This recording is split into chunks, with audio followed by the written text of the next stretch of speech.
নকছাৰী আৰক্ষী চকীত গৰু বিহুৰ দিনা জুৰিলে বিহু। আৰক্ষী বিষয়া আদৰিলে ৰঙালী বিহু।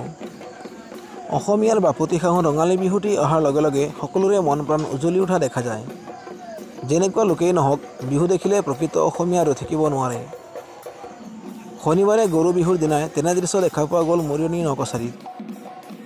নকছাৰী দেবেৰাপাৰ আৰক্ষী চকীত তৰাতলী নামৰ নকছাৰীৰ বিহু দলটিয়ে বিহু গাবলৈ বুলি আহিল। আৰক্ষী বিষয়া বিপুল কুমাৰ গগৈৰ আদৰ সম্ভাষণত সকলো আপ্লুত হোৱা দেখা গ'ল। অসমীয়াৰ পৰম্পৰা অনুসৰি গেটৰ সন্মুখতে চাকি ধূপ জ্বলাই আদৰি আনিলে বিহু দলটিক। ঢুলীয়া নাচনীৰ বিহু দেখি ৰৈ থাকিব নোৱাৰিলে আৰক্ষী বিষয়াজনে। ঢোলৰ চেৱে চেৱে তেওঁ নাচি বাগি আনন্দত মতলীয়া হৈ পৰা পৰিলক্ষিত হয়। শেষত বঁটা দি সেৱা লৈ বিহু দলটিক বিদায় দিয়ে আৰু সকলো বিহুৱা বিহুৱতীক বিহুৰ জলপান খুৱাই আপ্যায়িত কৰি দেখুৱালে প্ৰকৃত অসমীয়াৰ স্বৰূপ আৰু সংস্কৃতিক জীয়াই ৰখাৰ প্ৰয়াস। এজন আৰক্ষী বিষয়াই অসমীয়া পৰম্পৰা জীয়াই ৰখাৰ যি আদৰ্শ দেখুৱাই অনুপ্ৰাণিত কৰিলে বিহু দলটিক, তাক শলাগ লৈছে স্থানীয় সচেতন মহলে। মৰিয়নিৰ পৰা সূৰ্য দাসৰ ৰিপৰ্ট, এনি এক্সপ্ৰেছ।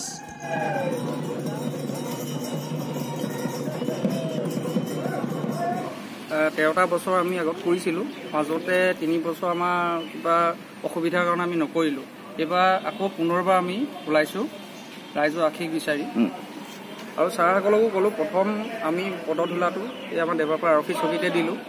হয়, কিমান আৰু আপোনাৰ পৰৱৰ্তী কাৰ্যসূচী আমাৰ 3টা স্কিপ আছে। লঠঙা আছে, তাৰপৰা মুকলি বিহু আৰু হুঁচৰি বিহু।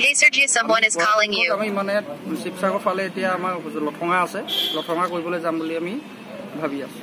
আপোনালোকে নকছাৰী কোন গাঁৱৰ পৰা ওলাইছে? নকছাৰী মানে কোন গাঁও? আমাৰ নকছাৰী পুৰণা এটা নাম তৰাতলী। এই দলটি মানে তৰাতলী গোটেই নকছাৰী ল'ৰা কেন্দ্ৰ কৰিয়ে হৈছিলে। এতিয়া বহুত বাহিৰেও আছে আমাৰ ল'ৰা ছোৱালীবিলাক। আমি গোটেইকেইটা এক হৈ পিনি মানে বিহুটো উলিয়াইছোঁ।